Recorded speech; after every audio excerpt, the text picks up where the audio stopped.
Shalom Bapak Ibu Saudara sekalian, kita bersyukur ada di tempat ini dan kita mau memulai acara kebaktian pada pagi hari ini. Saya undang kita untuk bangkit berdiri.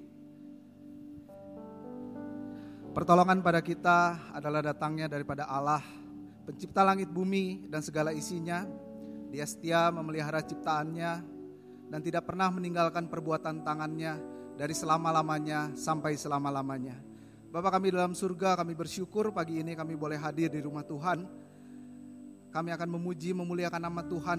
Terlebih lagi kami akan mendengarkan firman Tuhan yang menjadi rema buat hidup kami, yang akan kami lakukan di dalam kehidupan kami.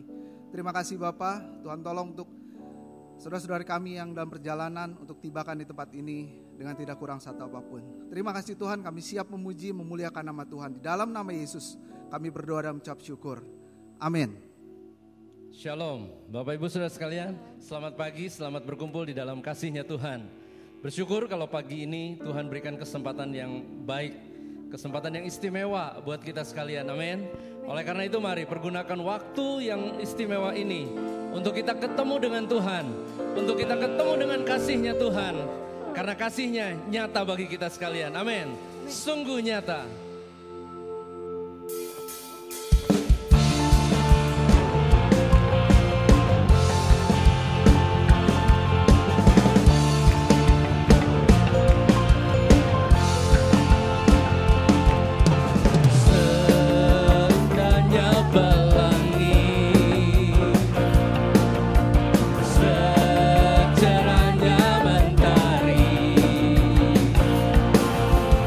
La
ucapan syukur boleh lambaikan tangan. Kita mau angkat tangan kita untuk menyerahkan seluruh hidup kita ke dalam tangan-Nya. Terima kasih Yesus.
sungguh bersyukur Tuhan buat setiap keberadaan kami hari ini Bapa.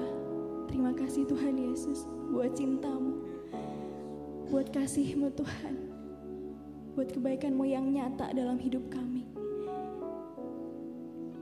Kau yang selalu ada Tuhan, apapun kondisi kami Tuhan, apapun musim hidup kami bersyukur kami punya Yesus, kami punya Allah yang hidup. Semua ini pujian kami mau serahkan ke dalam tangan-Mu. Biar hidup kami Tuhan menjadi alat dan kemuliaan-Mu. Segenap pujian Tuhan, hormat dan kuasa kami punya hanya ke dalam nama Tuhan Yesus. Kami sudah berdoa, memuji dan bersyukur. Haleluya. Amin. Silakan duduk.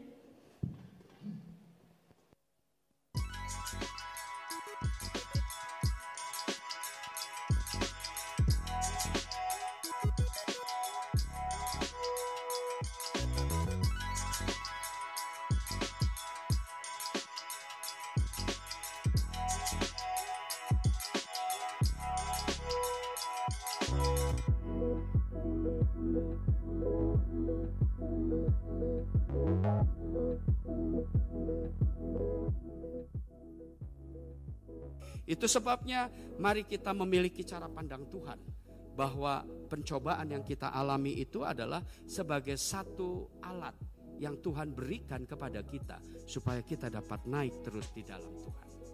Kita tidak jadi orang percaya yang bersungut-sungut waktu Tuhan izinkan kita di dalam sebuah proses tertentu, tapi kita jadi orang percaya yang bisa melihat makna di balik proses yang Tuhan izinkan kita lalui.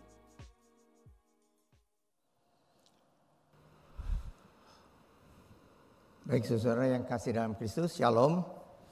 Hari ini kita akan menyaksikan bersama-sama pelantikan pengurus komisi yang baru, yaitu dari Komisi Kebaktian Umum 2, Komisi Paduan Suara Sion 2, dan Komisi Victory Kids, ya, yang melayani dalam tahun 2023 sehingga 2025.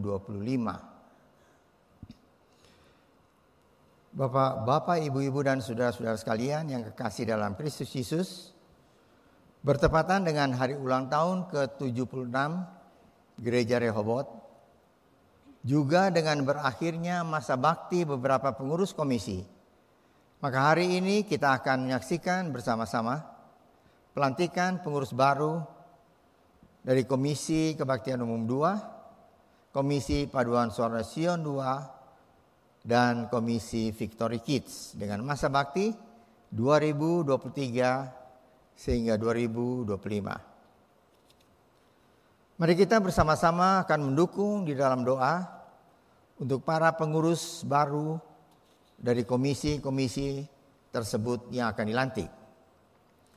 Pembacaan surat keputusan oleh Sekretaris Umum Majelis Pengurus Harian Gereja Rehoboth Jemaat Bandung.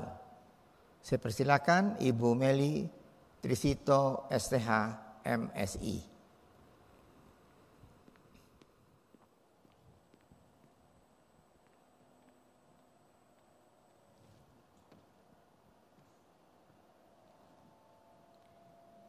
Surat pengangkatan Gereja Rehoboth nomor 52-MGR-7-23 berdasar pada Kolose 3 ayat 23 sampai 24b. Apapun juga yang kamu perbuatlah dengan segenap hatimu seperti untuk Tuhan dan bukan untuk manusia. Kristus adalah Tuhan dan kamu hambanya. Pada hari ini, Gembala Sidang Gereja Rehoboth mengangkat dan mensahkan nama PDM Arianto Santoso Insinyur MBA, Jabatan Pembina Komisi KU2. Mulai hari ini nama tersebut di atas berhak melakukan kegiatan-kegiatan sesuai dengan uraian tugas dalam periode 2023 sampai dengan 2025. Surat pengangkatan ini di kemudian hari dapat ditinjau kembali apabila ternyata ada kekeliruan. Gereja Rehoboth Jemaat Bandung, Jalan Raden Dewi Sartika nomor 36 sampai 38 Bandung. Tertanda Pendeta Dr. Yohanes Rungkat, Dr. MTH selaku Gembala Sidang.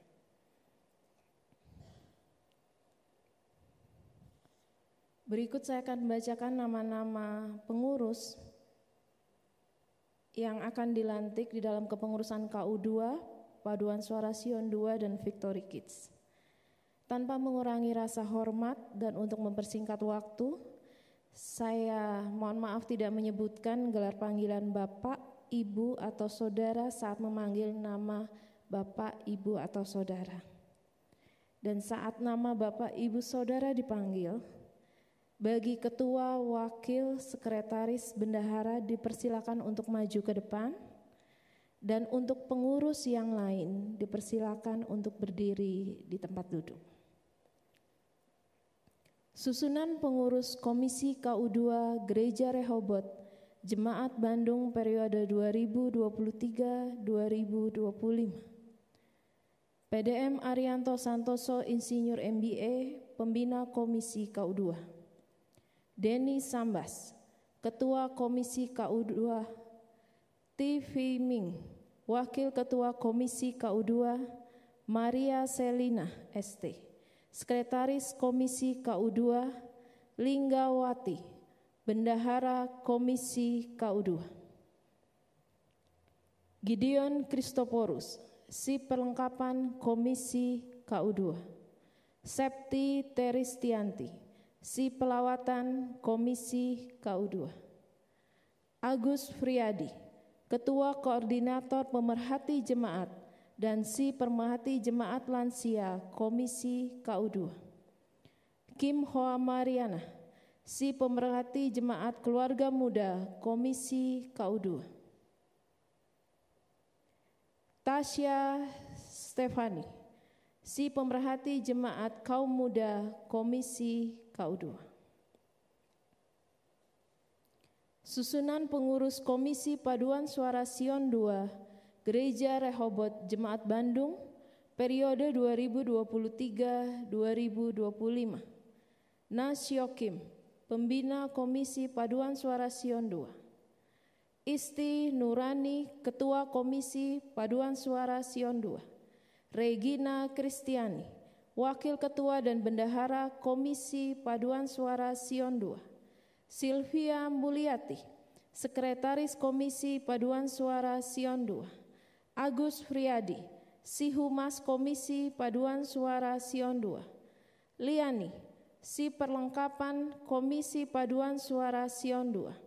Ho Elia Francisca, Si Perlengkapan Komisi Paduan Suara Sion 2. Cucu, Si Doa Komisi Paduan Suara Sion 2. Susunan pengurus Komisi Sekolah Minggu Victory Kids Gereja Rehobot Jemaat Bandung periode 2023-2025. Tin Rahel SPD, Pembina Komisi Victory Kids. Yani Luciana, Ketua Komisi Victory Kids. Rosa Dania MPD, Wakil Ketua Komisi Victory Kids. Kim Hoa Mariana, Sekretaris Komisi Victory Kids. Kesia Laraesa, Bendahara Komisi Victory Kids. Maria Jessica Ochoa, Koordinator SG Komisi Victory Kids.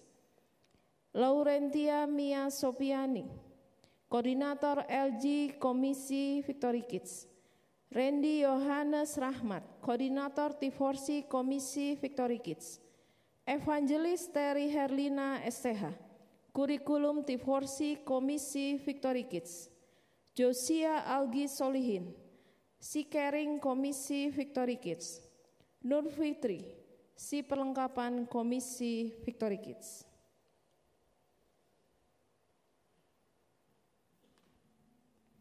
Terima kasih. Selanjutnya, termasuk di dalam pernyataan kesediaan untuk melayani dalam komisi masing-masing.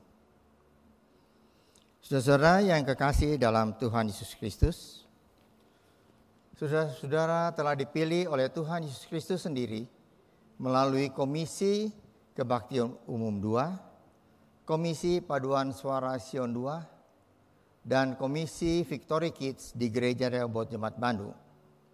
Dan saudara-saudara telah menyetujui dan bersedia melayani Tuhan sebagai anggota pengurus komisi yang bersangkutan. Saya mohon kesediaan saudara untuk menjawab dengan kesungguhan hati beberapa pertanyaan di hadapan Tuhan Yesus Kristus, Gembala Agung kita, dan di hadapan jemaat. Harap dijawab dengan suara yang keras, tegas, dan bersama-sama. Pertama, apakah saudara menerima dengan baik tugas dan tanggung jawab yang telah ditetapkan di dalam komisi yang saudara layani, dan dengan pertolongan Tuhan mau melaksanakannya dengan setia dan bertanggung jawab? Apakah jawab saudara?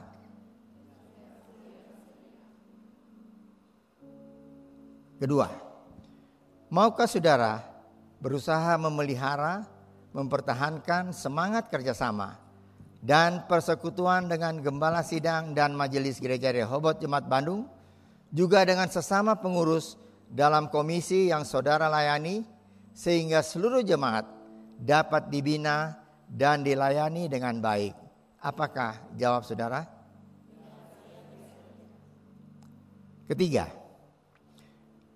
maukah saudara memelihara kepercayaan yang Tuhan Yesus Kristus sebagai Gembala Agung kita melalui Gereja Rehoboth Jemaat Bandung, sehingga program jemaat pada umumnya dan program komisi yang saudara layani pada khususnya dapat dilaksanakan dengan sebaik-baiknya?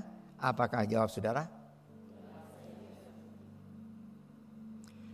Untuk jemaat yang dipercayakan kepada kita, perlu dibina dan dipersiapkan menjadi jemaat yang bertumbuh, bertanggung jawab, melayani satu kepada yang lain, dan hidup dalam satu persekutuan untuk melayani Tuhan Yesus Kristus, Gembala Agung kita.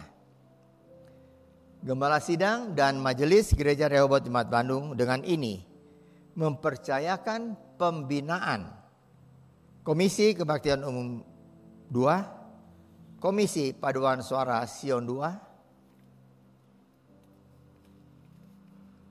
dan komisi pengurus Komisi Victory Kids,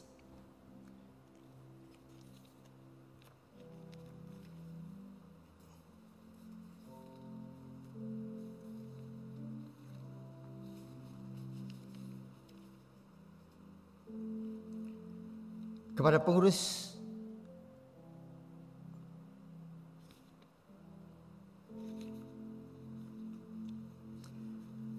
dan kepada pengurus Victory Kids yang saudara akan layani, termasuk di dalam pelantikan. Gembala Sidang dan Majelis Gereja Rehoboth mengajak jemaat untuk mendoakan, menghargai, dan memberi semangat dan bekerja sama dengan pengurus yang akan dilantik untuk menyatakan kesediaannya. Jemaat dipersilakan berdiri.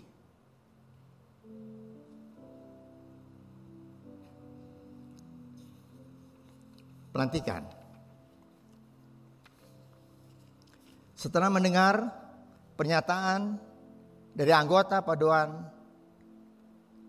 pengurus Komisi Kebaktian Umum 2, Komisi Paduan Suara Sion 2, Komisi Victory Kids, maka dengan kasih dan rahmat dari Tuhan Yesus Kristus sebagai kepala gereja, dalam hal ini adalah Gereja Rehoboth, kami sebagai Gembala Sidang Gereja Rehoboth Jemaat Bandung, dengan nama Allah Bapa, Anak, dan Roh Kudus, dengan ini melantik pengurus Komisi Kebaktian Umum 2, pengurus Komisi Paduan Suara Sion 2, dan pengurus Victory Kids.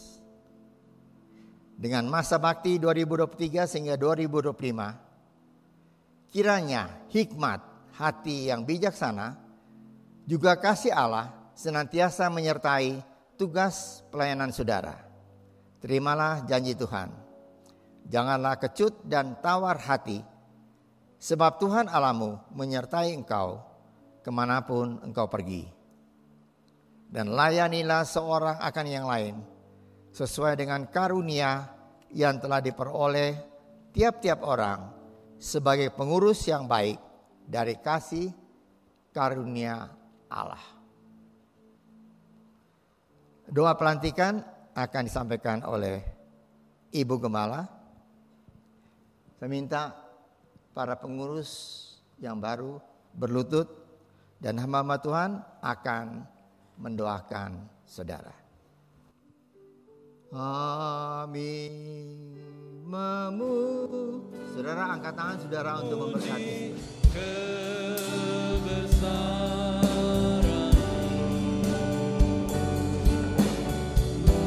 Ajaib Tuhan,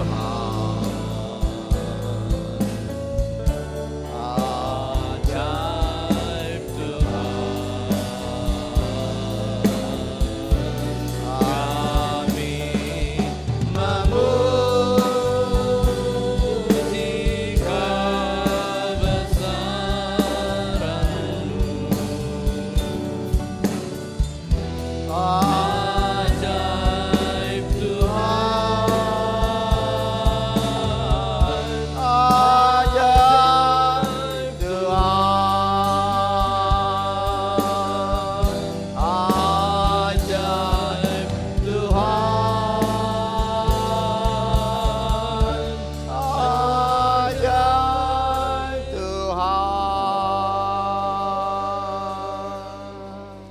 kami memuji kebesaran-Mu. Kebesaran-Mu Tuhan, karena Engkau adalah Allah yang ajaib, Allah yang Maha Kuasa. Pada pagi hari ini kami mengucap syukur karena Engkau berkenan Tuhan memanggil hamba-hamba-Mu yang berlutut di depan hadirat-Mu Tuhan. Pada pagi hari ini kami mau menyerahkan baik pengurus KU2 dengan ketuanya Bapak Denny Sambas dan teman-temannya, juga pengurus Sion 2 dengan ketuanya Ibu Isti dan teman-temannya. Kami berdoa juga untuk Fikits Tuhan yang mempunyai tugas yang berat untuk mendidik anak-anak dari sejak mereka kecil sampai mereka bertumbuh menjadi dewasa di dalam Tuhan. Dan Ibu Yani sebagai ketua dan teman-temannya, terima kasih Tuhan. Juga kami berdoa untuk T4C Tuhan, mereka yang sudah mulai remaja tetapi mereka juga tetap perlu pimpinan Tuhan. Sekali lagi Tuhan, kami menyerahkan hamba-hamba Tuhan ini Tuhan, karena kami tahu ini bukan pekerjaan manusia tapi pekerjaan Allah, dan di dalam segala perkara bukan kepandaian manusia tetapi hanya dengan urapan Roh Kudus-Mu menyertai mereka semua, sehingga dengan urapan Roh Kudus-Mu maka pekerjaan Tuhan makin bertambah banyak, bisa menyelamatkan jiwa-jiwa sejak dari mereka kecil bahkan mereka sampai remaja, sampai pemuda, sampai dewasa. Terima kasih Tuhan, ampuni segala kekurangan kelemahan kami, dan kami tetap Tuhan mengandalkan Engkau di dalam segala keadaan kami, terutama di dalam pekerjaan kami untuk memuliakan nama Tuhan. Terus Tuhan penuhi hamba-hamba-Mu ini dengan urapan Roh Kudus-Mu. Sekali lagi hanya dengan urapan Roh Kudus-Mu, dengan pimpinan dan pertolongan Tuhan, kami semua boleh melakukan tugas pekerjaan kami dan pelayanan kami, dan melalui kehidupan dan pelayanan kami sungguh-sungguh hanya nama Tuhan saja yang ditinggikan, dipermuliakan. Makin kami menjadi saksi di tengah dunia ini, terutama dunia yang gelap sekarang ini Tuhan, kami boleh bersinar, menyinarkan kasih Tuhan yang luar biasa. Terima kasih Bapa di surga, hanya dalam nama Tuhan Yesus Kristus kami sudah berdoa dan mengucap syukur. Amin. Silakan berdiri saudara.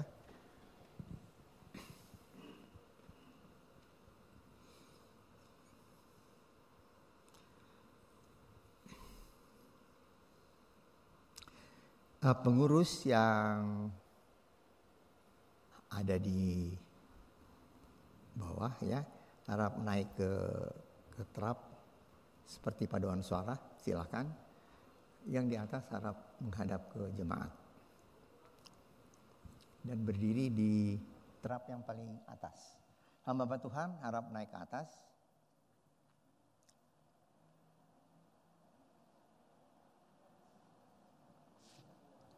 Ya.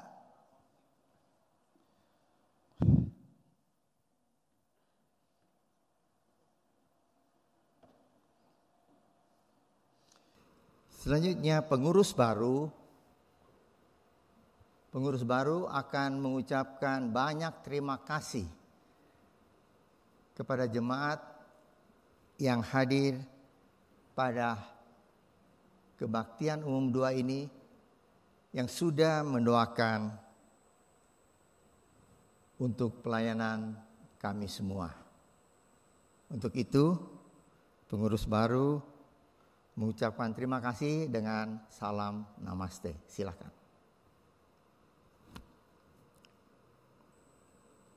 Selanjutnya dan akhirnya seluruh hamba Tuhan, Majelis Gereja Rehoboth dan jemaat Gereja Rehoboth mengucapkan selamat melayani. Mari kita berikan kemuliaan bagi Tuhan.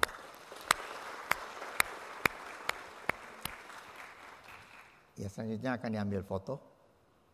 Sudah. Ya. Baik, silakan duduk, mengambil tempat duduk masing-masing.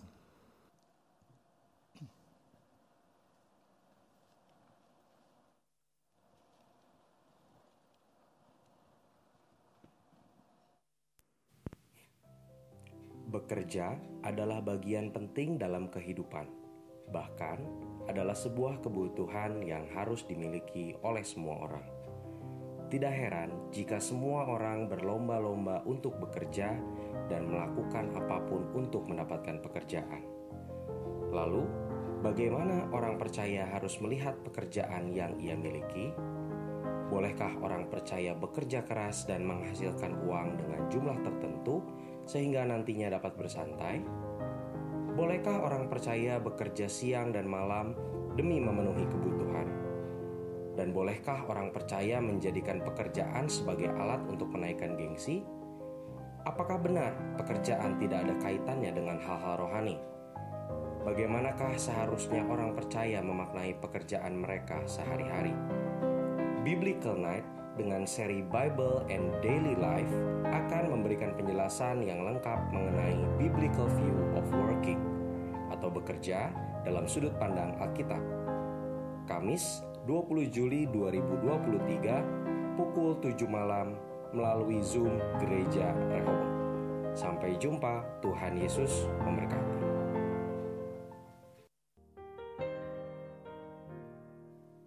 Satu tempat di mana aku bisa datang dengan segala keadaanku.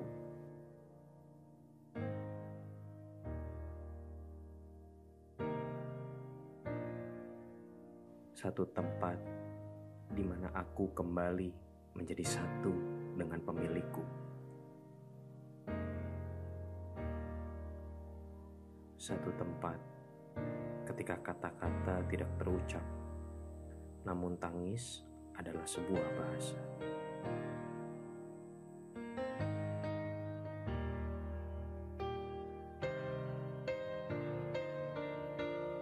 Doa. Engkau hanya sejauh doa.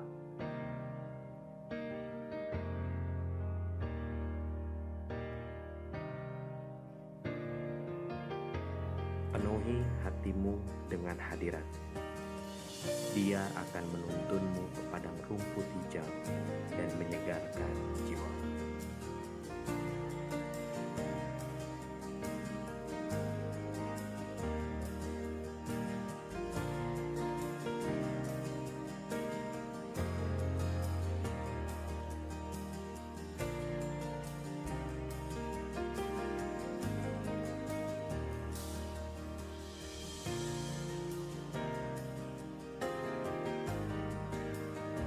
Turut mengundang seluruh pelayan, pengurus, dan hamba Tuhan Gereja Rehoboth Jemaat Bandung. Tuhan Yesus memberkati. Cek, Shalom Bapak Ibu Saudara sekalian. Saya ucapkan selamat melayani kepada Bapak Ibu yang sudah dilantik pada pagi hari ini. Selamat melayani Kiranya semua pelayanan kita menjadi berkat dan pelayanan kita berkenan di hadapan Tuhan. Bicara soal pelayanan, hari ini kita kedatangan tamu nih, pelayan Tuhan juga dulu di Gereja Rehoboth ya. Waktu di KRGR, di Youth, beliau juga beberapa kali terlibat dalam kepengurusan ya, belum juga pelayanan worship leader, juga singer ya.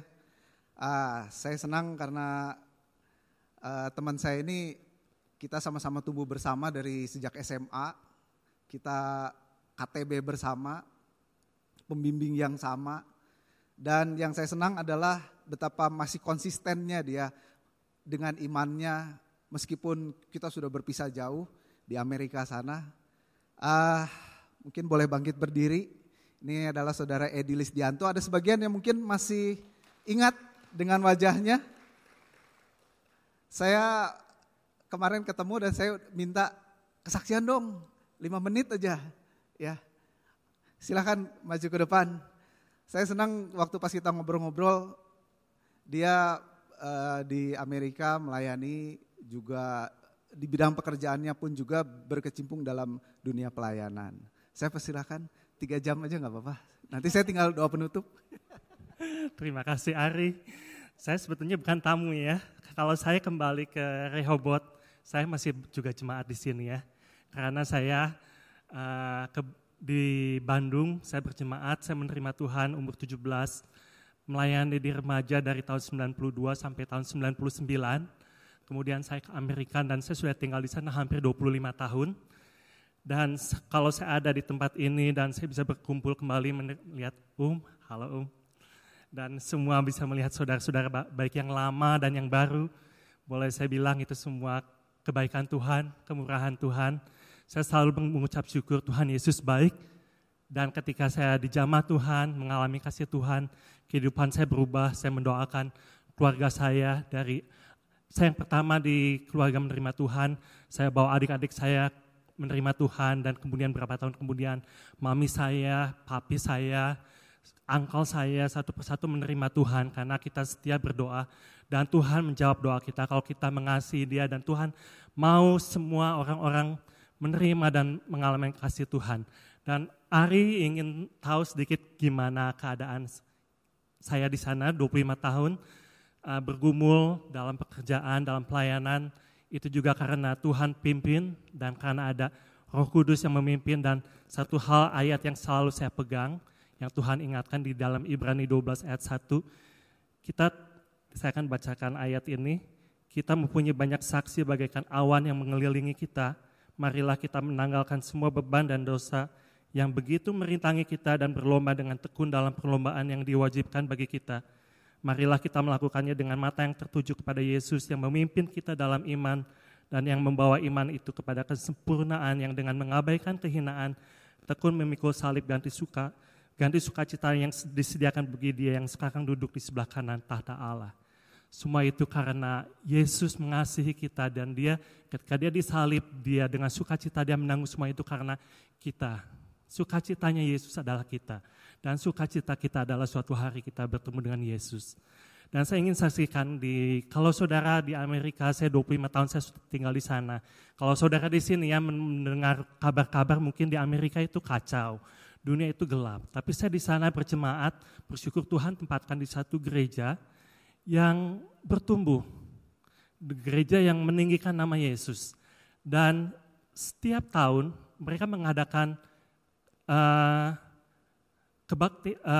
baptisan air setahun 3 kali. Dan setiap kali itu satu yang normal, kalau yang dibaptis itu 300-400 orang. Jadi dalam setahun saya melihat orang dibaptis sampai 1.200. Dan setiap kali kebaktian, apapun acara, orang yang maju terima Tuhan itu banyak. Jadi kalau di firman Tuhan katakan di akhir zaman itu ladang sudah menguning dan tuaian banyak. Tetapi pekerja sedikit itu betul saudaraku. Kalau kita sudah menerima Tuhan dan di jamaah Tuhan, ada suatu tugas yang Tuhan berikan kepada kita. Apakah hidup kita senantiasa dipimpin oleh Roh Kudus dan kita mengandalkan dengan mata tertuju pada Yesus, dan biarlah melalui kehidupan kita bisa membawa Yesus kepada orang lain. Dan saya melayani juga di suatu gereja Indonesia, saya tetap juga melayani sebagai song leader di saya juga. Jadi saya datang ke 2 gereja ya, satu gereja Amerika, itu sudah mega church, dan saya juga membantu satu gereja lokal Indonesia, jemaat 50 sampai 100, saya juga berjemaat lokal. Jadi ketika saya bertumbuh di Rehoboth, satu hal yang saya ingat, saya tetap setia melayani dan saya setia juga berjemaat di gereja lokal. Itu membuat kita stabil iman kita dan tetap bertumbuh. Dan saya ingin satukan karena saya lihat cuma 5 menit ya, tinggal 2 menit lagi. Ada satu mau saya kesaksikan, bahwa walaupun dunia semakin gelap, tetapi orang Kristen yang ada Roh Kudus dipimpin akan semakin terang. Dunia semakin gelap, anak-anak Tuhan akan semakin terang, semakin berbeda kontras. Saya bertemu dengan suatu kelompok yang saya 5 tahun terakhir saya berdoa, Tuhan, saya ingin melayani, saya ingin melihat jiwa-jiwa, saya ingin melihat ladang-ladang yang mengundang itu di mana. Dan Tuhan pimpin saya bertemu dengan satu grup yang setiap Selasa malam kita melakukan penginjilan di jalan-jalan, membawa firman Tuhan di jalan-jalan apartemen. Dan saya melayani di sana setiap minggu. Saya punya full time job. Saya bekerja sekarang di Daystar Television Network. Saya sudah 17 tahun di sana, itu TV Kristen nomor 2. Dan puji Tuhan, Tuhan kasih juga buat saya bisa punya posisi yang lumayan, yang bagus. Saya menjadi manajer keuangan di sana, sudah 17 tahun di sana. Dan saya bisa melayani Tuhan juga. Dan setiap Selasa malam kita pelayanan penginjilan ke jalan-jalan di sana. Dan ada suatu kota di mana memang saya melihat itu ladang. Dan Tuhan bekerja luar biasa, divine. Setiap minggu saya melihat mujizat. Jiwa-jiwa yang menerima Tuhan, saya bersyukur. Tuhan, saya bersyukur saya boleh melayani di tempat ini. Suatu hal yang pernah, biasa kita kalau pelayanan penginjilan 10-15 orang sebar. Kita jalan-jalan 2-3 orang jalan. Siapapun yang ada kita beritakan Injil. Kita tanya, apakah saudara, seandainya saudara bertemu dengan Tuhan suatu hari dan Tuhan bertanya, mengapa engkau boleh masuk kerajaan surga? Apa jawaban saudara? Biasanya orang bilang, karena seorang baik, atau mungkin saya tidak tahu. Gitu. Kalau yang jawabnya saya sudah terima Tuhan Yesus, saudara tahu itu orang Kristen. Kalau belum, kita bagikan, boleh nggak saya bagikan dari firman Tuhan, kita jelaskan dengan koma. Suatu hari ada suatu kesaksian yang berkesan buat saya. Hari itu, saya dengan 2 orang teman saya sudah 1 jam itu, kita dari jam 7 sampai jam 9, selama 2 jam kita jalan-jalan. Grup saya sudah 10 orang yang menerima Tuhan. Waktu tinggal 10 menit. Kita jalan-jalan, kita udah nyantai, sudah 10 orang yang kita bawa untuk terima Tuhan. Kemudian kita dalam perjalanan pulang mau ke tempat kita berkumpul, kita melihat ada satu anak muda yang sedang mondar-mandir di jalan. Kita tanyakan lagi, saudara sudah tahu gimana menerima masuk kerajaan surga? Ketika dia ditanya pertanyaan itu, tiba-tiba mukanya cerah. Dan anak muda ini tahu nggak apa yang terjadi dengan saya? Tadi siang, saya hampir kecelakaan. Mobil saya hampir ditabrak oleh truk.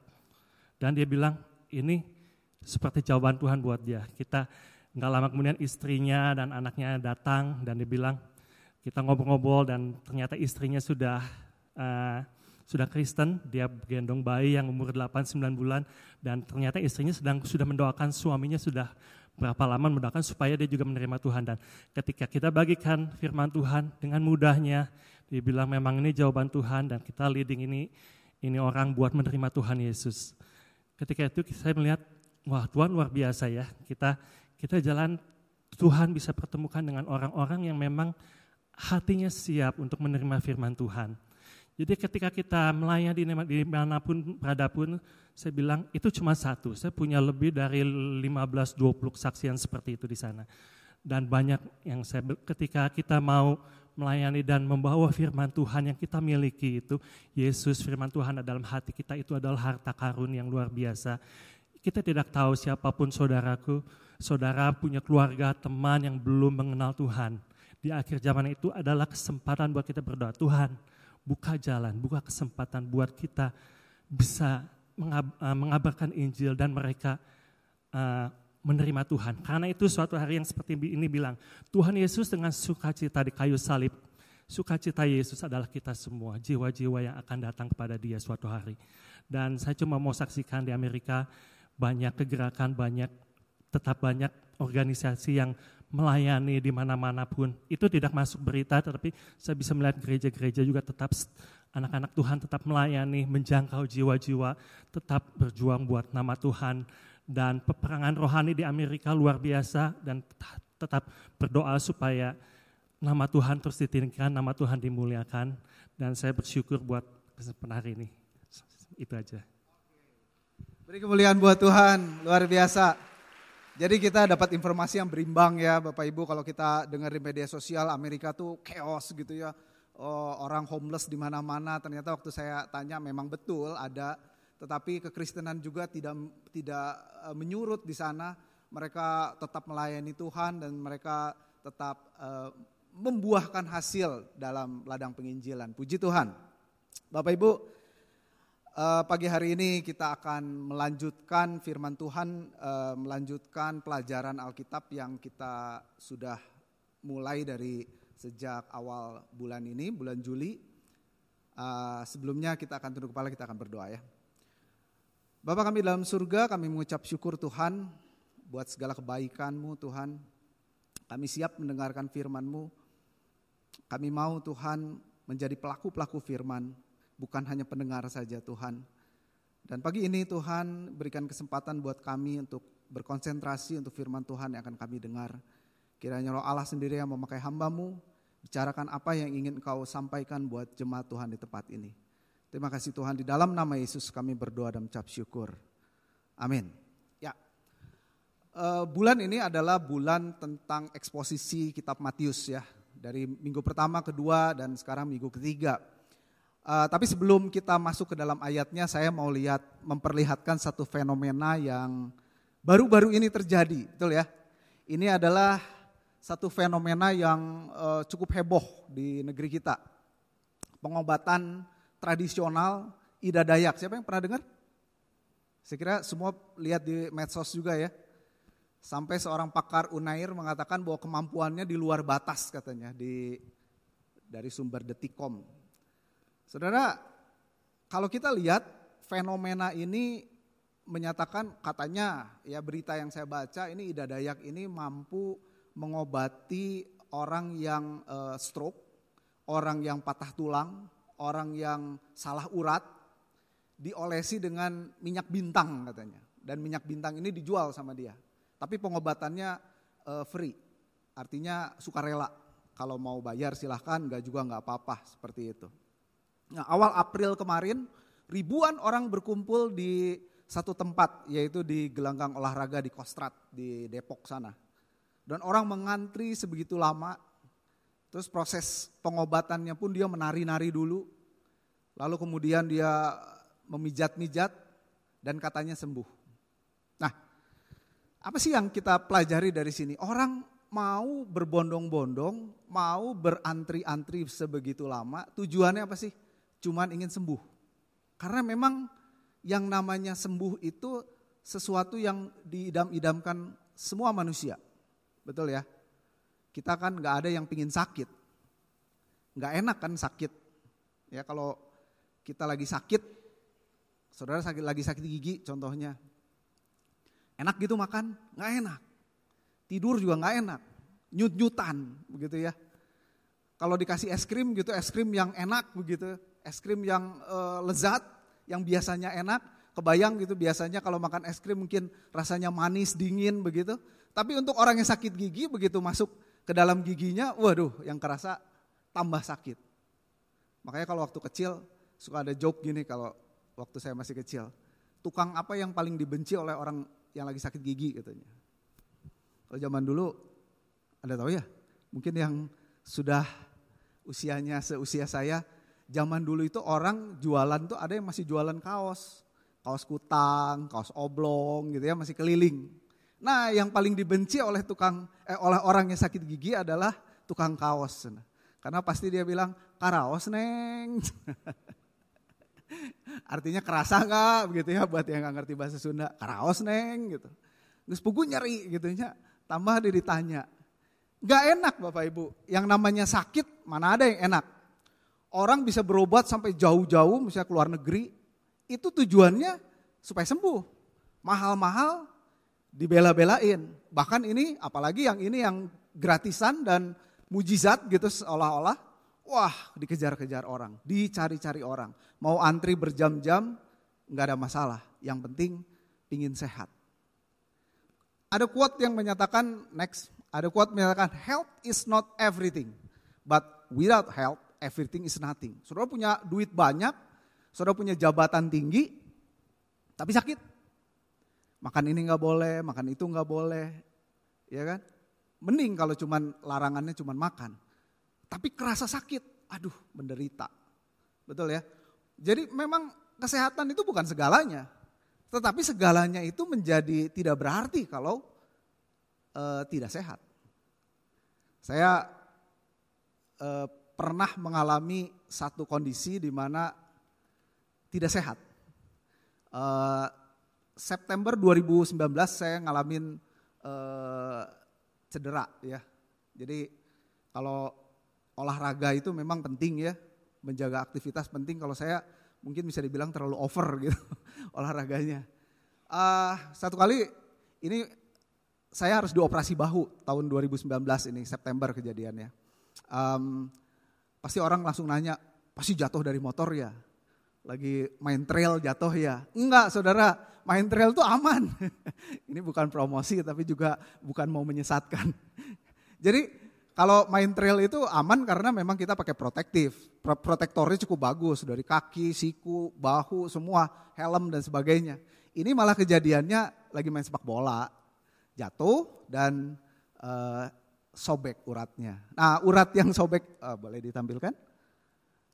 Ini nih, ini mungkin semoga kelihatan. Ini sobek nih, supraspinator muscle saya nih sobek. Jadi saya jatuh dalam posisi miring dan bahu saya ketekan dan saya nggak bisa ngangkat tangan. Jadi begitu pulang, ini kenapa saya ngangkat tangan begini kok nggak bisa? Akhirnya ketika di USG otot itu ketahuan ternyata sobek. Memang sebetulnya secara waktu bisa sembuh, tetapi tidak akan sempurna karena ini ditunda setahun kemudian baru saya berasa nggak enak. Setiap kali duduk itu dari leher dari mulai leher ke bawah tuh pegel. Waktu saya tanya sama dokter apa the bestnya untuk menghilangkan sakit ini ya harus dioperasi. Jadi akhirnya saya mengalami operasi dan biayanya cukup mahal. Tapi puji Tuhan kebetulan di cover oleh asuransi. Jadi ini aman begitu. Intinya yang saya mau katakan di sini adalah kesembuhan itu adalah dicari oleh semua orang. Betul. Orang yang sakit itu yang paling diutamakan dia cari sembuh. Ya kan? Dia pingin sembuh, mau gimana caranya, cari dokter kayak cari orang yang bisa mengerjakan dan sebagainya. Sehingga gak heran kejadian viral, kejadian yang fenomena yang tadi, yang Ida Dayak itu orang cari-cari. Ya kalau zaman dulu ada ponari itu yang pakai batu dicemplungin ke air, orang ribuan juga antri untuk bisa sembuh. Bapak Ibu Saudara sekalian, ada satu fenomena yang dahsyat 2000 tahun yang lalu. 2000 tahun yang lalu fenomena ini terjadi di tanah Palestina. Satu orang yang tidak terduga, seorang anak tukang kayu, itu mampu menyembuhkan segala macam penyakit. Orang lumpuh bisa berjalan, orang buta bisa melihat, orang bisu bisa bicara, orang yang tuli bisa mendengar. Bahkan lebih lagi orang yang mati bisa bangkit. Dan ini viral. Mari kita buka ayatnya di dalam Matius 4 ayat 23 sehingga ayat yang ke-25. Orang berbondong-bondong pada saat itu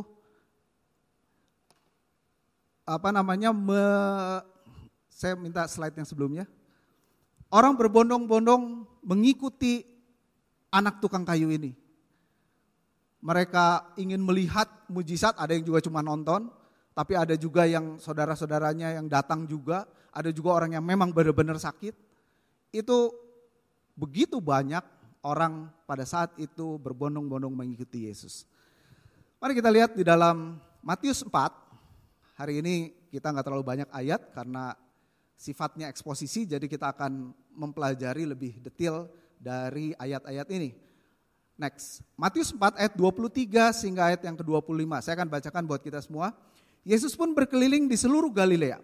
Ia mengajar dalam rumah-rumah ibadat dan memberitakan Injil kerajaan Allah serta melenyapkan segala penyakit dan kelemahan di antara bangsa itu. Maka tersiarlah berita tentang dia di seluruh Syria dan dibawalah kepadanya semua orang yang buruk keadaannya, yang menderita pelbagai penyakit dan sengsara, yang kerasukan, yang sakit ayan, dan yang lumpuh. Lalu Yesus menyembuhkan mereka. Maka orang banyak berbondong-bondong mengikuti dia. Mereka datang dari Galilea dan dari Dekapolis, dari Yerusalem dan dari Yudea dan dari seberang Yordan. Saudara, ini satu kejadian yang viral, benar-benar viral. Kalau mungkin tadi Ida Dayak cuman bisa urusannya sama otot, sama tulang, yang orang ini lakukan, anak tukang kayu ini, dia bisa melakukan mujizat yang luar biasa. Seperti yang tadi saya bilang, bukan cuman urusan otot, bahkan mencelikan orang buta. Orang lumpuh bisa berjalan, bahkan orang mati dibangkitkan. Betapa tidak viralnya, betapa viralnya pada saat itu. Orang begitu berbondong-bondong ingin melihat siapa ini, siapa dia. Tapi saya mau bagikan pada pagi hari ini apa yang dilakukan oleh fenomena tadi Ida Dayak jauh berbeda dengan apa yang Yesus lakukan. Karena yang Yesus lakukan bukan bicara soal fisik saja. Yang Yesus lakukan, penyembuhan yang dia lakukan bukan cuman bicara soal fisik, tapi keseluruhan dari manusia, tubuh, jiwa dan rohnya. Kesembuhan yang Yesus lakukan bukan hanya fokus kepada fisik saja, tetapi lebih daripada itu. Jadinya pagi hari ini saya beri judul, ini baru judul ya, Jesus the Healer. Saya beri judul Jesus the Healer. Healing bukan body saja, tapi healing for our spirits, ya. Spirit kita, jiwa dan roh, juga tubuh jelas, dan dunia. Ini yang Yesus lakukan, kesembuhan yang holistik. Bukan kesembuhan yang hanya bicara soal tubuh saja. Bapak Ibu, kita mau belajar pagi hari ini secara eksposisi dari ayat-ayat yang kita akan baca, bagaimana step-step atau bagaimana cara Yesus ketika dia menyembuhkan. Menarik kalau kita lihat tadi dari ayat yang ke-23 dikatakan ia berkeliling di Galilea. Ya. Lalu ia mengajar. Nah, saya mau kita melihat sedikit dari bahasa Inggris sih sebetulnya, supaya kita ada perbandingan. Kenapa saya bawakan seperti itu? Karena apa yang Yesus lakukan, itulah yang harusnya gereja lakukan. Apa yang pelayanan yang Yesus terapkan ketika di muka bumi ini, itu juga yang harus kita lakukan sebagai gereja, baik secara organisasi maupun juga secara individu. Ya, kita adalah gereja-gereja, betul? Organisasinya kita terlibat di dalam gereja, tapi pribadi-pribadi kita adalah gereja, karena kita adalah bait Allah, amin. Jadi kita harus melakukan apa yang seperti Yesus lakukan. Ada 3 aspek yang kita mau pelajari pada pagi hari ini. Dan ini adalah 3 panggilan gereja yang mungkin udah pernah kita dengar, tapi kita sendiri tidak terlalu aware atau tidak terlalu paham. Nah, saya rindu pagi hari ini kita mau belajar kembali melalui perikop ini. Yang pertama, apa yang Yesus lakukan adalah koinonia. Koinonia itu apa sih sebetulnya? Kalau kita lihat di dalam ayat 23, dalam bahasa Inggris dikatakan seperti ini. And he went throughout all Galilee, teaching in their synagogues. Ya, jelas disebutkan sinagog. Kalau dalam bahasa Indonesianya kan tadi dikatakan rumah ibadah. Ya enggak salah, sama aja. Tapi ini lebih dipertegas, rumah ibadah orang Yahudi itu adalah sinagog. Sekali lagi, kalau waktu minggu pertama Pak Triyono menggambarkan Matius, kitab Matius itu adalah kitab yang ditujukan oleh orang-orang yang ditujukan kepada orang-orang Yahudi, begitu kan ya. Makanya kenapa kalimat di sini kok sinagog? Sementara kalau Bapak Ibu baca di dalam Lukas 9, ini paralel kisahnya sama. Di situ dikisahkan bahwa Yesus mengajar di tanah datar. Nah, kenapa kok pandangannya beda? Supaya kita nggak salah persepsi begitu ya. Ini peristiwanya sama apa enggak? Ini kok apa yang ditulis di Lukas sama ditulis di Matius kok beda? Nah, kita mesti paham siapa pembacanya. Nah, ini kita mesti belajar juga ya. Jadi Kita sekarang makin pinter, makin ngerti. Oh ternyata yang ditulis suratnya itu harus tahu siapa pembacanya. Oh memang pembacanya adalah orang Yahudi pada saat itu. Jadi memang difokuskannya kepada sinagog. Bukan berarti Yesus tidak mengajar di tanah datar. Yesus juga mengajar, karena yang namanya mengajar di mana saja, begitu ya. Dan ini lebih difokuskan supaya menggambarkan kepada orang Yahudi, nih Yesus tuh nggak sembarangan loh. Dia tuh masuk ke sinagog dan dia mengajar di sana. Nah, yang saya mau bagikan di sini adalah ketika Yesus masuk ke dalam rumah ibadat, artinya di sini ada satu tempat di mana Yesus mengajar. Koinonia itu berasal dari bahasa Yunani, artinya koinos. Ya. Koinos itu artinya lazim atau umum. Bapak Ibu bisa baca di layar. Yang artinya teman, sekutu, persekutuan, persahabatan, kebersamaan. Ya. Jadi koinonia itu berarti memelihara persekutuan umat. Ya kalau konteksnya gereja saat ini adalah dengan tujuan meningkatkan iman dan pengabdian kepada Yesus. Saat ini kita sedang melakukan koinonia. Bapak Ibu sedang melakukan koinonia. Kita bersekutu bersama, mendengarkan firman Tuhan, belajar firman Tuhan, ini sedang melakukan koinonia. Nah, di sini kata kuncinya adalah teman. Ya, kata kuncinya adalah persekutuan. Adanya satu fellowship satu dengan yang lain. Gereja-gereja saat ini menghadapi kasus yang sama kurang lebih. Hampir semua gereja belum bisa mengembalikan 100% jemaatnya hadir kembali di gedung. Rata-rata semua yang ditanya sama. Sampai 80% pun sudah sangat bagus katanya. Gak tahu gereja kita belum mengukur ya, belum menghitung berapa persen yang kembali. Karena efek pandemi ini membuat orang menjadi enggan ke gereja. Ya, mereka berpikir, firman Tuhan bisa di-download dari YouTube, kebaktian bisa dari rumah, seperti itu. Tapi pertanyaannya, apakah terjadi koinonia atau tidak? Ada persekutuan enggak? Ada interaksi enggak? Ada fellowship enggak? Saya kira fenomena jemaat YouTube ini mendunia. Orang diam di rumah, nonton YouTube dengan berbagai pengajaran yang tidak bisa dipertanggungjawabkan. Yang penting, saya sudah ke gereja, saya sudah berbakti. Bosan di sini pujiannya pindah ke channel yang lain. Channel sini pindah lagi ke yang lain. Saya kira apa yang ditunjukkan oleh Yesus sendiri tidak seperti itu. Yesus masuk ke rumah ibadat. Yesus masuk ke sinagog. Melakukan koinonia dengan orang-orang Yahudi pada saat itu. Ini satu teladan yang membuat kita berpikir pentingnya kita hadir di dalam persekutuan orang-orang Kristen, umat Tuhan. Amin Bapak Ibu. Banyak sekali orang yang merasa saya cukup sendiri. Yang penting knowledge-nya saya tahu, yang penting informasinya saya dapat. Tapi nanti akan ada miss di situ. Saudara sadar atau tidak sadar, dunia ini mengalami krisis demografi. Mungkin pernah ada yang dengar ya bahwa jumlah penduduk dunia ini semakin sedikit Bapak Ibu. Jadi kalau kita zaman dulu kan dicegah-cegah dengan KB untuk membuat supaya jangan terlalu overpopulasi.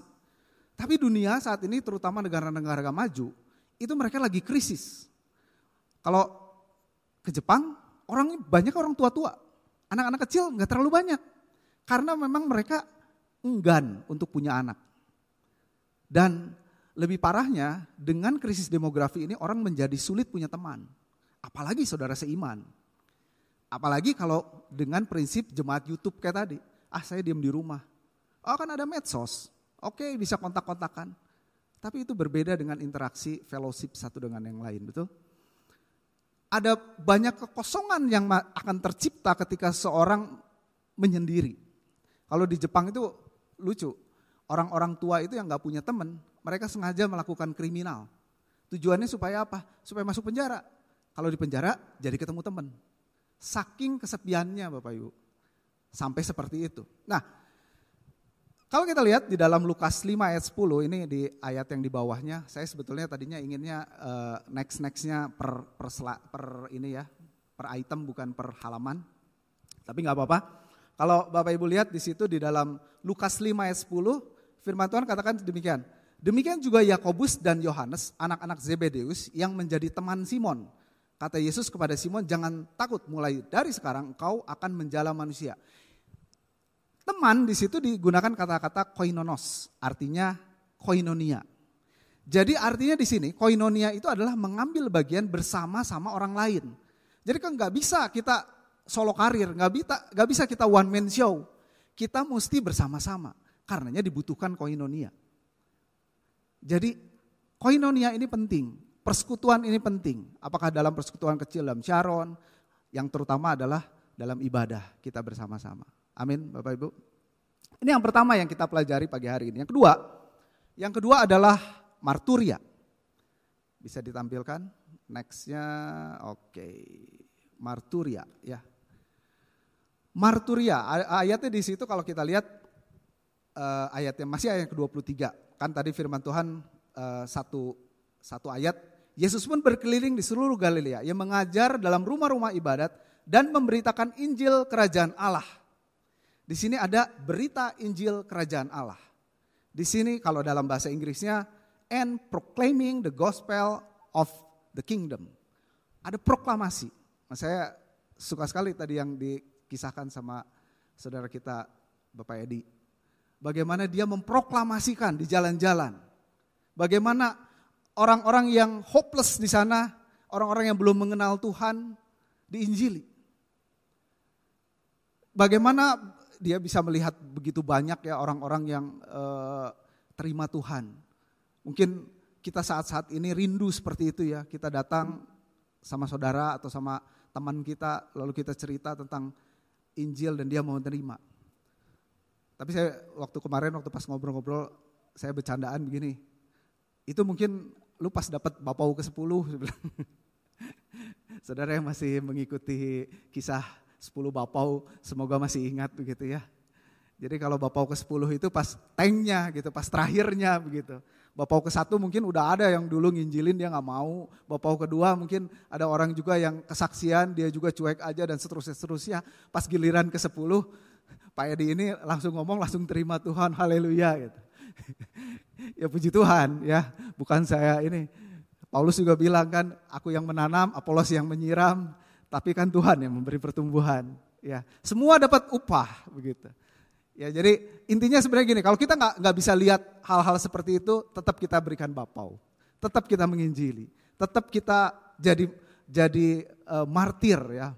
Marturia ini asal katanya adalah dari kata asal kata martir itu dari marturia begitu ya. Dan bahasa Yunaninya adalah martiria di situ. Artinya aktivitas iman sebagai tugas panggilan gereja, yaitu dalam hal kesaksian. Kesaksian iman yang dimaksud adalah pemberitaan Injil keselamatan bagi manusia. Oke. Nah, seperti itu. Kalau sekarang kita dengarnya evangelism gitu. Penginjilan. Nah, saudara, mungkin ini bukan mengecilkan pelayanan. Mungkin di Amerika kita bisa dengan mudah menginjili orang lagi jalan kita injili begitu. Mungkin mereka hukumnya bisa seperti itu. Di Indonesia kita mesti berhati-hati. Bukan artinya tidak, tapi kita berhati-hati. Kita harus wisdom. Karena begitu banyak hukum yang mengatur hal itu dan ya kita minoritas ya Bapak Ibu. Jadi kita perlu hikmat pada saat itu. Tapi bukan berarti terus kita keep silence. Kita tutup mulut kita untuk kita enggak memberitakan Injil. Pakai kesempatan apapun. Saya pernah sepedahan sama Pak Randy. Kita di daerah mana Pak Randy? Sama Pak Randy juga ya di atas di ini daerah Manglayang. Hujan. Pas hujan ada bapak-bapak lagi diam di situ, memang yang punya warungnya, anaknya yang punya warung. Ase iseng injilin aja. Kumaha engkewe, pakai bahasa Sunda, pakai kalimat yang mudah dimengerti sama dia. Dan sifatnya enggak attack, sifatnya enggak menuduh atau menyalahkan dia, enggak. Yang bisa kita lakukan cerita aja yang saya percaya begini. Dia waktu itu pokoknya inti-intinya tuh saya cerita gitu tentang apa yang saya percayai tentang Kristus begitu. Ya awalnya mah muter-muter ngomongin politik lah, ngomongin apalah begitu. Tapi ujung-ujungnya yang saya bisa geser-geser aja lagi. Iya Pak, pengharapan mah adanya di dalam Tuhan Pak. Kalau saya mah di dalam Yesus ada keselamatan Pak. Si bapaknya, saya pikir si bapaknya tidak pernah mendengar gitu. Dia langsung ngomong, iya benar cenah. Kalau Isa tuh, Nabi Isa tuh memang bagus. Nah, cuman ya itulah cenah pengikutnya gini. Oke lah, itu kritikan dia begitu ya.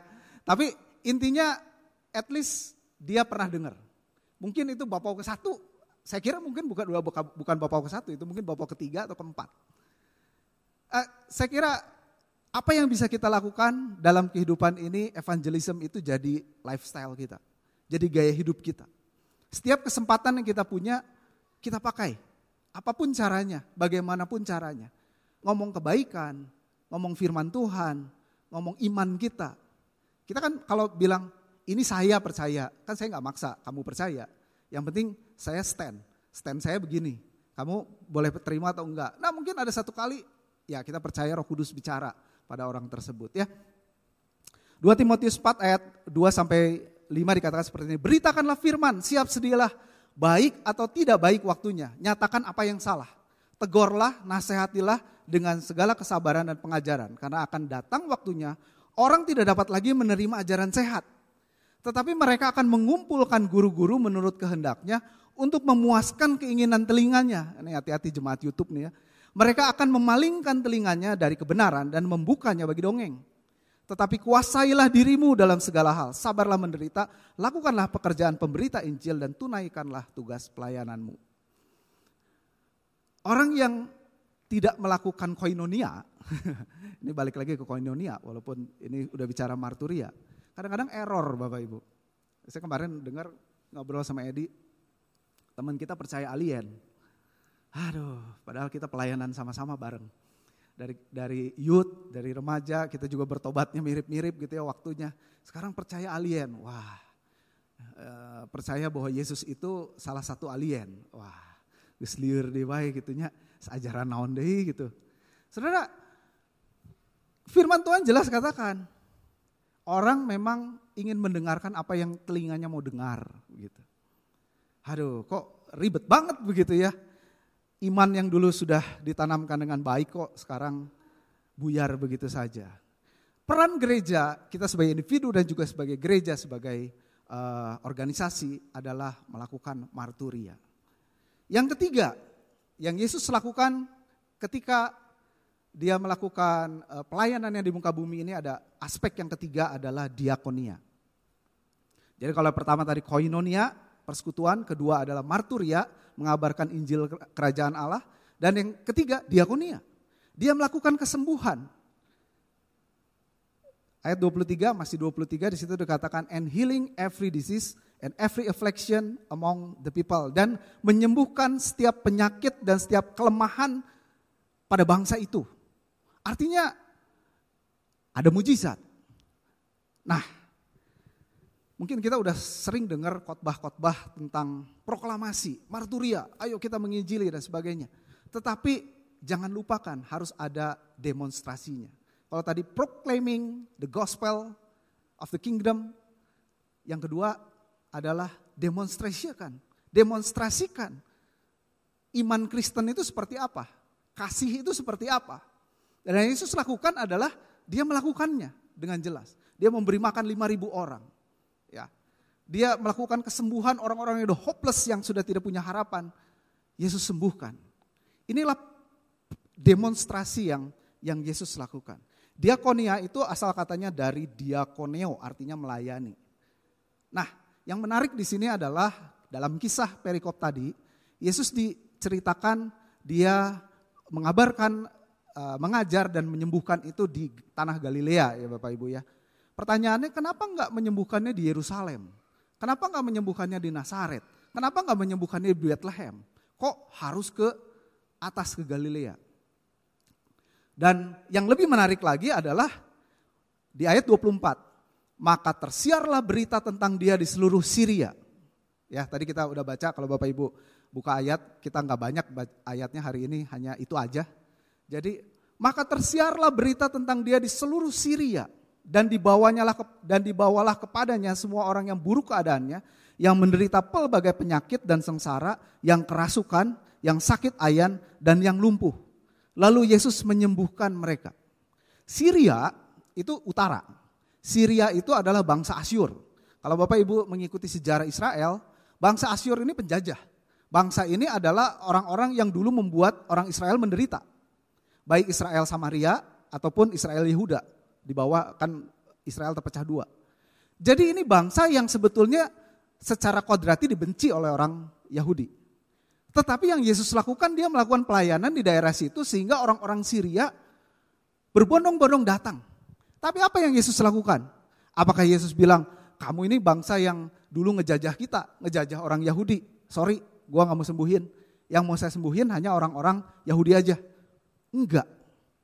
Bahkan dikatakan di situ seluruh ya. Jadi artinya yang seluruh yang disembuhkan itu adalah orang Syria. Karena kalau kita teliti membaca di ayat 24 itu, dibawalah kepadanya semua orang yang buruk keadaannya, menderita berbagai penyakit dan sengsara. Kan ayat awalnya kan, maka tersiarlah berita di seluruh Syria. Dan orang yang sengsara, kerasukan, sakit ayan, lumpuh, dan Yesus sembuhkan. Yesus tidak pernah melakukan diakonia secara transaksional, Bapak Ibu. Mengerti ya maksudnya transaksional? Oke, kalau kamu mau sembuh, ini nih syaratnya. Ini kalau saya mau nolong, ayo masuk ke gereja dulu. Kalau kamu mau terima pertolongan dari saya, syaratnya kamu harus percaya Kristus dulu. Kamu harus ke gereja dulu. Yesus tidak melakukan itu, Bapak Ibu. Meskipun Syria itu adalah penjajah, tetapi dia tetap sembuhkan. Yesus tetap sembuhkan. Enggak gampang Bapak Ibu satu bangsa itu bisa memaafkan bangsa lain. Saya sempat ke Korea, saya lihat di Korea tidak ada satupun mobil Jepang. Karena mereka begitu benci sama orang Jepang. Karena Jepang pernah menjajah Korea. Gak ada satupun mobil Jepang, saya bingung. Ini padahal negara itu cuman kena selat, dipisahkan oleh selat saja. Tapi benar-benar membenci. Dan itu turun-temurun sampai sekarang. Bangsa membenci bangsa. Tapi Yesus mau kasih contoh. Mau kasih contoh. Ketika kita berdiakonia, jangan lihat suku, ras, agama, whatever. Berdiakonia adalah diakonia. Kasih adalah kasih. Saya coba terapkan ini di bimbel saya, Bapak Ibu. Ya mungkin sedikit kesaksian. Saya ngadepin banyak orang yang menghadapi kesulitan keuangan. Dan 80% mayoritas siswa di bimbel kami itu Muslim. Saya nggak pernah pisah-pisahkan ini. Oh kalau yang Kristen saya kasih diskon gitu. Saya kasih kemudahan. Untuk orang yang memang sulit, untuk orang yang memang kekurangan, saya gratisin aja. Walaupun dia ya ini kan sifatnya les ya sebetulnya. Orang bisa, oh ini kan profit center gitu. Utamanya di dalam profit. Tapi enggak juga. Ada banyak kasus di mana begitu beratnya kita mengajarkan. Ya ada satu kali saya ngalamin juga ngadepin anak disleksia. Ngajar anak bener juga susah Bapak Ibu. Ini anaknya disleksia, lebih susah lagi. Disleksia itu kalau Bapak Ibu tahu, dia itu kadang-kadang ngelihat B sama D itu kebalik. Ngitung itu kadang-kadang lompat-lompat angkanya. Jadi kita nggak kebayang ya. Kalau mata kita bisa ngelihat, oh ini hitungan angka-angka ini urutan. Dia tuh bisa ngelihatnya lompat-lompat, saya juga nggak ngerti gitu ya. Saya nggak disleksia gitu. Nah cuman betapa sulitnya ketika ngajarin. Bayangkan ketika dia masuk ke satu SMA yang cukup favorit, dia diterima dengan jalur itu. Jadi SMA negeri itu ada jalur khusus untuk anak-anak yang berkekurangan, berkebutuhan khusus. Nah diseleksi ini termasuk yang berkebutuhan khusus. Dan kasiannya tidak difasilitasi oleh guru-guru yang mampu atau menangani itu. Sehingga yang terjadi ketika dia nanya, gurunya mengacuhkan. Dia bilang, kamu bisa lah itu ngerti. Karena pertanyaannya itu ceteknya benar-benar cetek. 6 tambah 3 berapa? 6 kali 3 berapa? Benar loh, ini udah satu SMA Bapak Ibu, bukan ngomongin anak SD. Dan itu memang nggak klik di kepalanya dia seperti itu. Saya juga kaget begitu saya dapat murid ini, wah kok sebegininya begitu. Dan dia datang dari kalangan tidak mampu. Jadi dia ngasih kepercayaan kepada kami untuk menolong. Mungkin dia juga udah hopeless orang tuanya. Ini gimana ya caranya?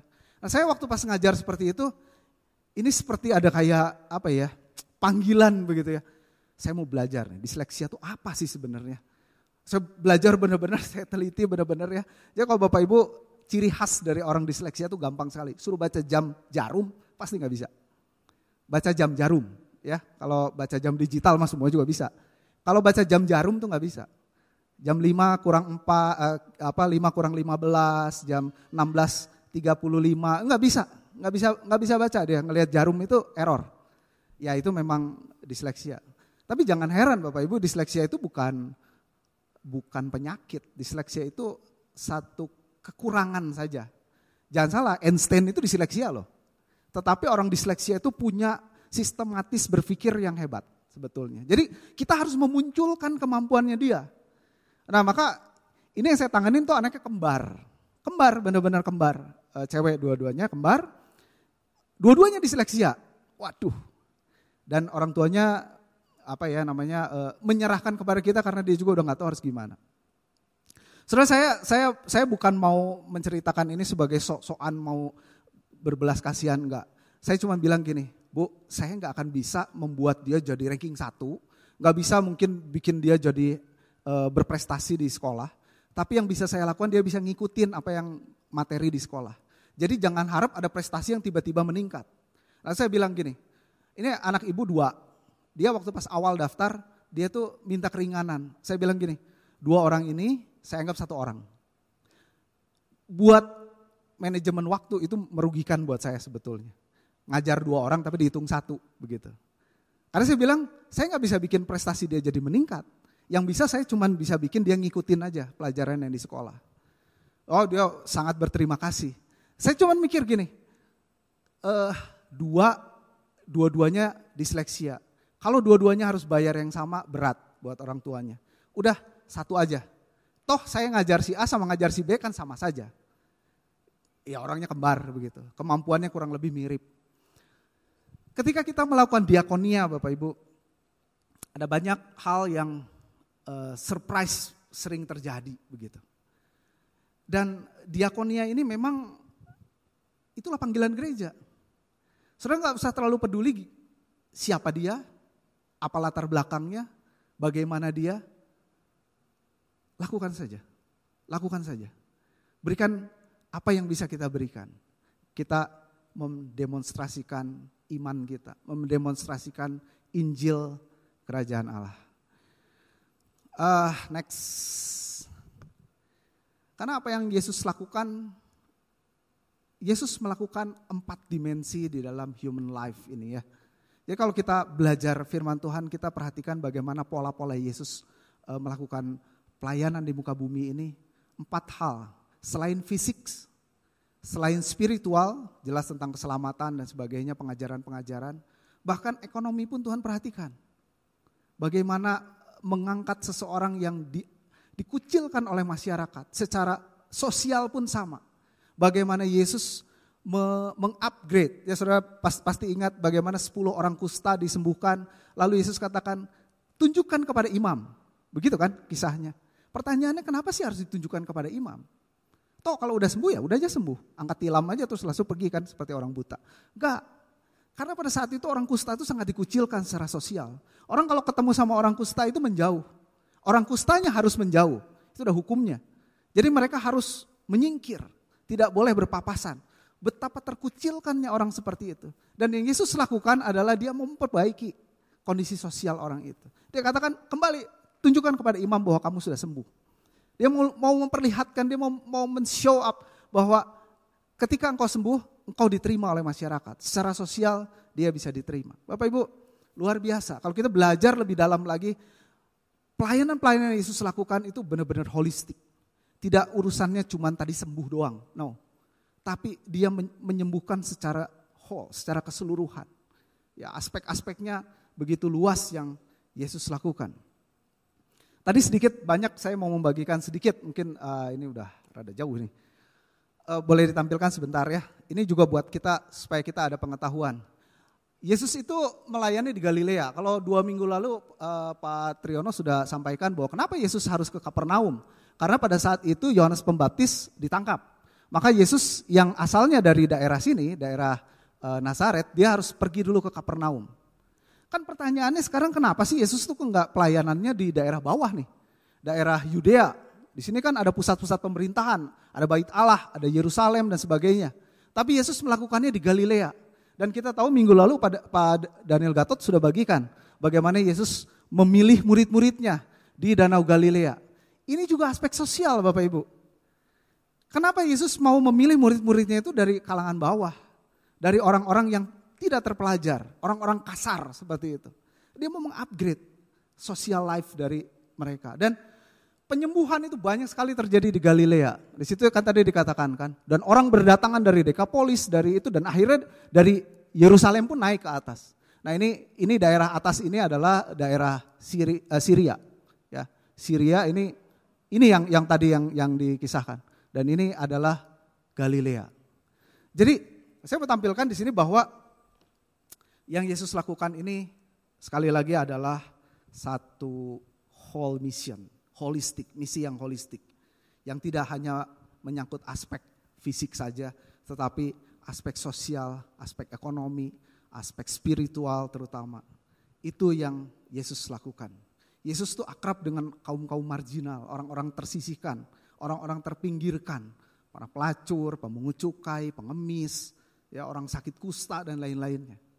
Inilah yang gereja dipanggil. Ya, kita bukan mendirikan satu menara gading yang tidak mau menerima orang begitu. Hanya kalangan sendiri, enggak seperti itu. Yesus tidak melakukan hal seperti itu Bapak Ibu. Oke, ada satu bagian lagi sebetulnya yang saya ingin sampaikan tapi mungkin waktu tidak mencukupi. Tetapi secara singkat, kemarin waktu pas ngobrol juga sama Pak Edi, istrinya sempat cerita bahwa di Amerika anak-anak muda itu jarang sekali udah males lah ke gereja. Kenapa sih alasannya? Mereka nggak bisa melihat apa yang tertulis di Alkitab itu nyata di dalam kehidupan mereka. Ya, kalau konteksnya kita bicara tentang penyembuhan, pertanyaannya adalah seperti ini. Kesembuhan mujizat ini masih terjadi nggak sih? Yesus ini masih menyembuhkan nggak sih? Atau itu hanya kisah masa lalu kisah manis masa lalu, penyembuhan-penyembuhan ilahi yang terjadi? Saya mau jawab ini sebagai satu hal pengetahuan buat kita. Supaya ada satu statement yang jelas, juga pandangan gereja kita. Bapak Ibu, saya katakan mujizat itu tetap terjadi. Secara supranatural itu tetap terjadi. Walaupun mungkin itu tidak bisa dirasakan oleh semua orang. Tetapi kesembuhan itu tetap terjadi. Ya, Allah kita tetap menyembuhkan kita. Yesus tetap menyembuhkan kita. Melalui apa? Melalui pengobatan. Melalui dunia kedokteran. Saya belajar sejarah kekristenan. Abad pertama ketika Katolik muncul ya dari ajaran Rasul, itu orang hanya memperhatikan aspek rohani saja. Mereka bikin biara, mereka mengasingkan diri sama dunia dan seterusnya. Tujuannya supaya tidak tercemari oleh dunia. Nah, baru datanglah Martin Luther ya, 1517 dia melakukan satu reformasi di Jerman, 31 Oktober tepatnya. Dan itu gejolak itu luar biasa. Tetapi orang masih memikirkan pendikotomian antara fisik dan rohani, antara humanis dan rohani. Dan muncullah orang-orang yang mulai memikirkan. Nah, salah satunya adalah Erasmus, ya Desiderius Erasmus di Belanda. Nah, saya menarik kenapa saya ngomong begini, karena dokter yang ngoperasi saya itu dia belajarnya di Belanda.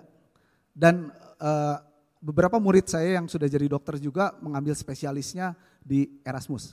Erasmus ini universitas yang sangat bentereng di sana. Kenapa saya mau cerita ini? Karena Tuhan itu menggerakkan orang-orang, bapak-bapak gereja, itu untuk memikirkan tentang kesehatan juga. Jadi kalau tadi saya bilang di abad-abad awal, itu orang mendikotomikan antara yang namanya dunia sekuler dengan dunia rohani. Tetapi ketika terjadi reformasi pada saat itu tidak. Orang sudah mulai memikirkan secara humanis. Oh, ternyata kita juga harus meneliti tentang sakit penyakit, kita meneliti tentang pengobatan dan lain sebagainya. Nah, sehingga muncullah para teolog-teolog ini yang menstimulan orang-orang supaya memikirkan tentang dunia kedokteran. Makanya nggak heran mereka maju secara dunia kedokteran. Nah Bapak Ibu, saya mau katakan begini, itu triggernya dari siapa sih? Itu triggernya pasti dari Tuhan, dari Roh Kudus. Dan jadi kalau kita bilang, oh kalau saya sakit saya mah berdoa aja, saya mah nggak mau minum obat, saya mah cuma percaya bahwa nanti Tuhan sembuhkan, hati-hati Bapak Ibu. Karena kesembuhan itu tidak harus datangnya seperti itu. Kesembuhan bisa datang melalui operasi seperti yang tadi saya tunjukkan, bisa juga melalui obat-obatan yang kita makan. Tuhan pakai itu. Toh ketika kita mau pergi ke operasi gitu kan kita juga berdoa. Kita percaya bahwa tangan Tuhan yang menolong kita. Jadi artinya kesembuhan itu Tuhan tetap lakukan. Yakobus 10 ayat 10 dikatakan, pencuri datang hanya untuk mencuri dan membunuh dan membinasakan.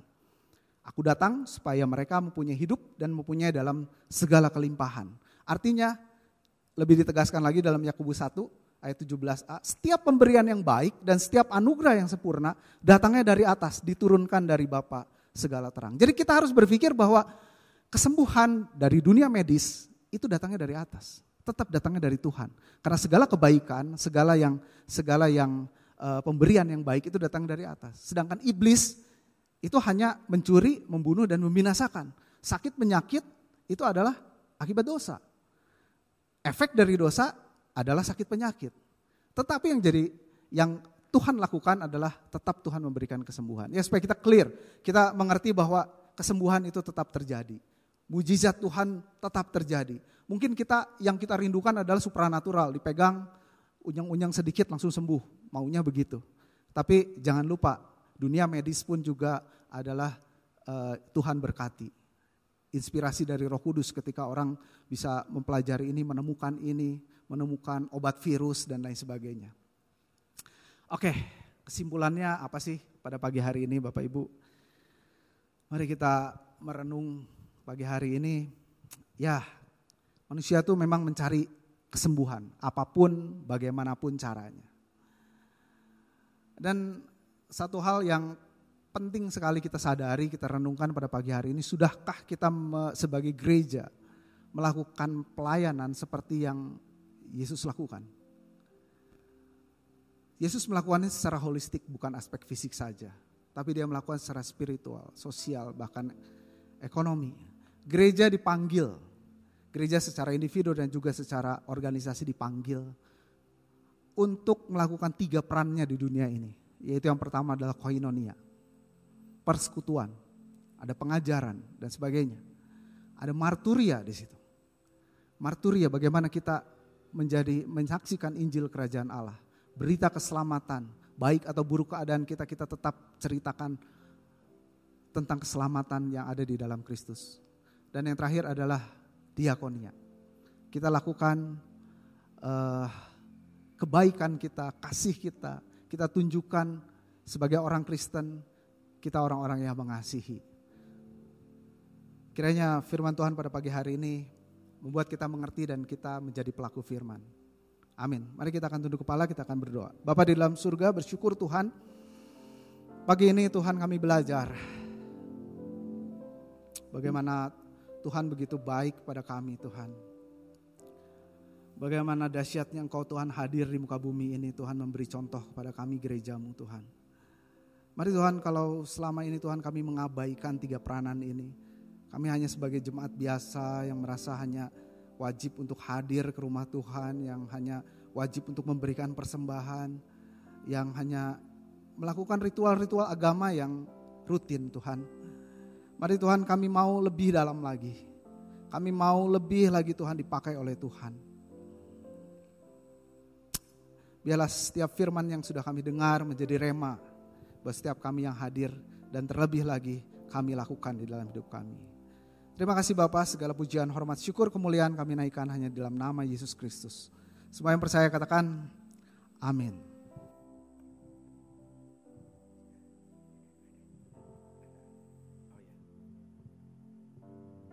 Tuhan, saudara, kita sudah mendengar firman Tuhan. Kita sudah mendengar firman Tuhan yang dapat menerangkan bagi kita semua apa yang kita harus lakukan sebagai anak-anak Tuhan. Orang-orang Kristen, orang yang sudah dipanggil oleh Tuhan untuk menyatakan kabar sukacita bagi dunia ini. Saudara, satu pengumuman yaitu setelah kebaktian ini ada doa pengerja.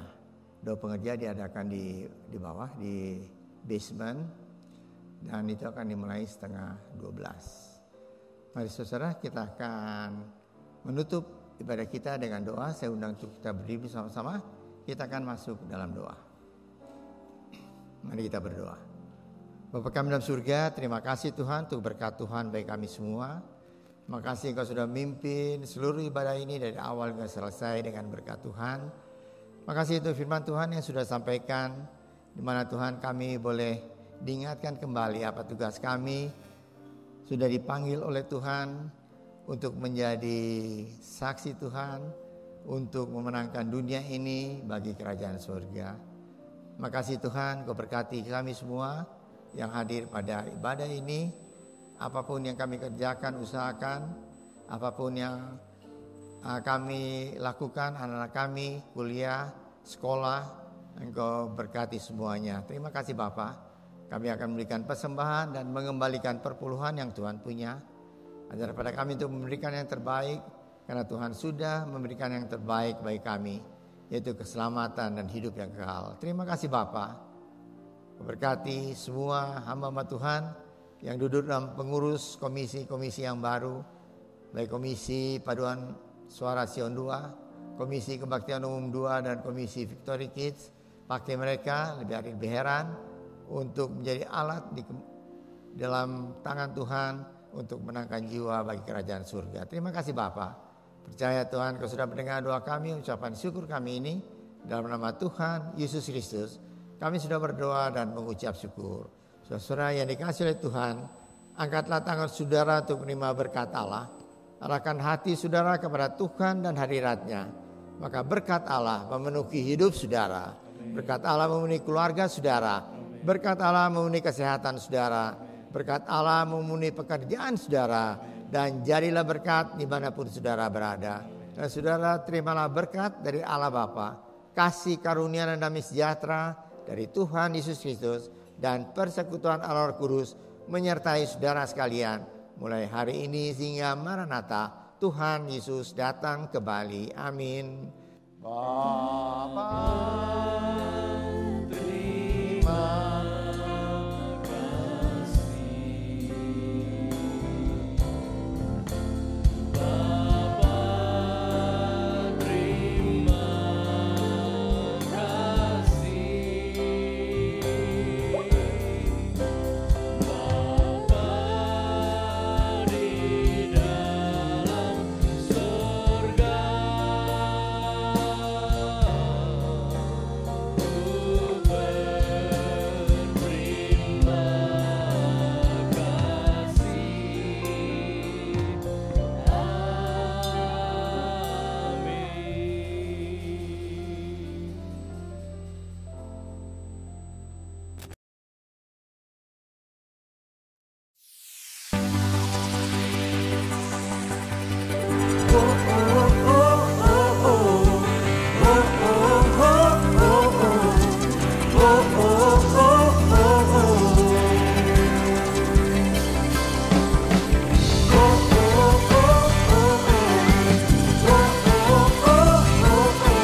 perbuatanmu di dalam hidup.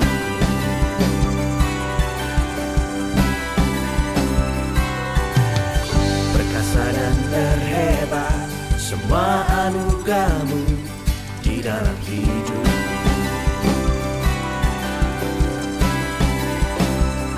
Naikkan pujian syukur dengan kuasa darah-Mu, Kau beri kemenangan.